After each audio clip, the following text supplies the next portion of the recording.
हाय अस्सलाम वालेकुम एवरीवन। तो आज की हमारी जो वीडियो है वो टेबल पे जो एट्रीब्यूट हमने लास्ट टाइम डिस्कस किए थे उसमें से हम कुछ नई चीज़ें जो हैं वो आज के लेक्चर में इंक्लूड करेंगे। तो लेक्चर नंबर हमारे पास 12 है और इसमें जो हम सबसे पहली चीज़ को कवर करेंगे वो है कॉल स्पैन एट्रीब्यूट।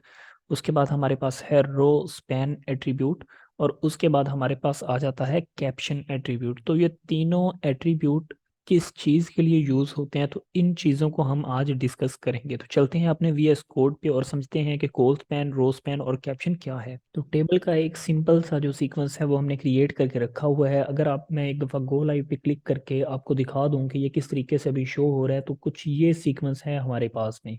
तो कॉल स्पैन या रो स्पैन, इनको देखने से पहले हमें तो पता होना चाहिए कि कॉल स्पैन हम यूज़ क्यों कर रहे हैं या रो स्पैन क्यों यूज़ कर रहे हैं। तो सबसे पहले हम कॉल स्पैन की बात कर लेते हैं। कॉल का मतलब होता है कॉलम और स्पैन का मतलब आप ऐसे समझ लें जैसे मर्ज करना, चीज़ों को जोड़ देना। मैं चाहता हूं कि मेरा ये जो सी वाला पोर्शन है ये डी की भी जगह ले ले और ये डी यहाँ से खत्म हो जाए, ये लाइंस यहाँ से ब्रेक होके मतलब ये पूरा सी ही बन जाए हमारे पास। तो इस चीज़ को हम बोलते हैं कॉल स्पैन, मतलब ये सी फैल जाए पूरा और डी की जो स्पेस है वो भी ऑक्यूपाई कर ले। तो इस चीज़ को हम कैसे कर सकते हैं? तो मुझे जाना है सिंपल अपने वीएस कोड में और मुझे जिसकी स्पेस जो है वो आगे उसको दिलवानी है, लाइक डी की स्पेस जो है, तो डेफिनेटली डी हमारा ख़त्म हो जाएगा। तो जो डी है उसको मैं अगर ख़त्म करूं, उसके बाद मैं अगर सेव करता हूं तो हम देखते हैं कि ये थोड़ा सा इस तरीके से हमें खाली स्पेस वहाँ पे शो करवा रहा है अभी एट द मोमेंट। ठीक है, तो मुझे क्या करना पड़ेगा, जो मेरा सी है, सी वाला कॉलम, उसको मुझे एक्सपेंड करवाना पड़ेगा। तो सी वाले कॉलम में मैं एट्रीब्यूट ऐड करूंगा कि भाई कॉल स्पैन हो जाओ। और ये कितनी ले रहा है कॉलम हमारे पास, ये कितनी जो है इनमें रोज आ रही हैं या कितनी इसके आगे कॉलम आ रहे हैं, तो उन चीज़ को हमें ध्यान में रखना है कॉल स्पैन या रो स्पैन देते टाइम। तो अभी कॉल स्पैन की बात हो रही है तो इसके आगे एक ही कॉलम और जो है उसकी जगह बन सकती है जिसको ये ऑक्यूपाई कर सकता है। तो मैं टू लिखकर अगर सेव करता हूँ तो हम देख सकते हैं कि एट द मोमेंट हमारे पास ये जो सी है इसकी जो लाइन है उसने पूरा एरिया कवर कर लिया है। ठीक है, इसके अब सी ना करके मैं इसके अंदर लॉरम इप्सम अगर जितना भी टेक्स्ट जो है वो ऐड करूं तो वो सिंपली हमें उस पोर्शन में दिखना स्टार्ट हो जाता है। लेकिन अगर मैं यही चीज़ अपना जो कॉल स्पैन है इसको ख़त्म करके देखूं तो वो इस तरीके से हमें सेंटर में स्पेस दिखा रहा है। ठीक है, बी भी एक साइड पे चला गया और एफ भी एक साइड पे चला गया और जो हमारे पास डी की वैल्यू थी, डी की जो स्पेस थी वो उन्होंने खाली छोड़ दी। ठीक है, तो इस चीज़ को जो है हम टू लिख के ख़त्म कर सकते हैं और हमारा जो कंटेंट है वो पूरी जगह घेर लेगा। तो इस तरीके से हम अपना जो कॉल स्पैन है इसको यूज़ कर सकते हैं। अब अगर हमारे पास एक और कॉलम की भी जगह खाली थी, एक और टीडी की भी जगह थी, तो डेफिनेटली हम कॉल स्पैन को 3 कर देते और वो उसकी जगह को भी घेर लेता। तो अभी इस तरीके से हम अपना जो कॉल स्पैन है उसको हम यूज़ कर सकते हैं। अब जो सेकंड चीज़ हमारे पास आती है वो है हमारे पास रो स्पैन। कि जो रो स्पैन है उसको हम किस तरीके से यूज़ कर सकते हैं।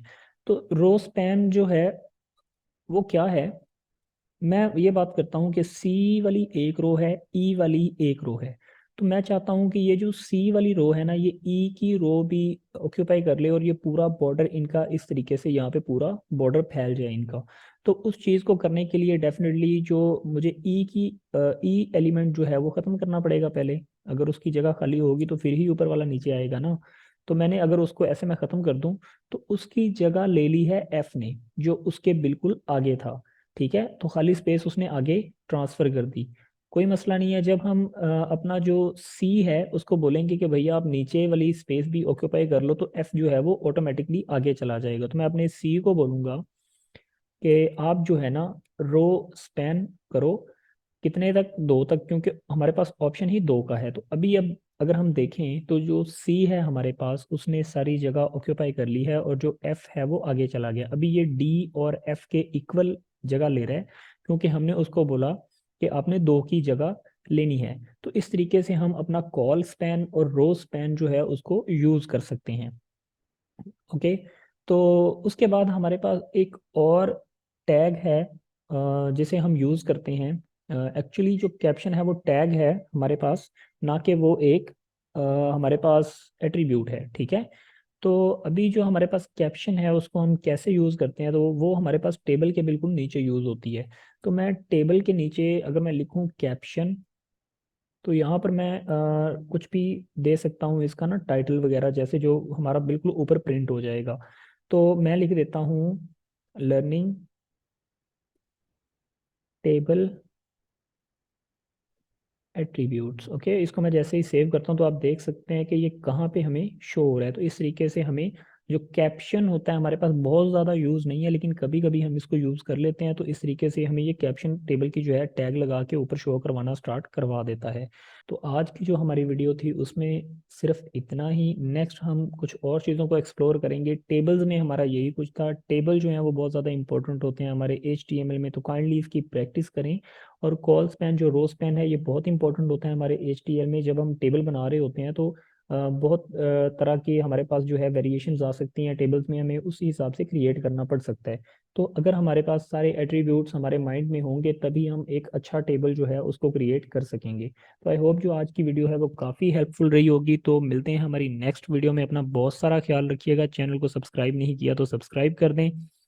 तो मिलते हैं हमारी नेक्स्ट वीडियो में। टेक केयर, अल्लाह हाफिज़।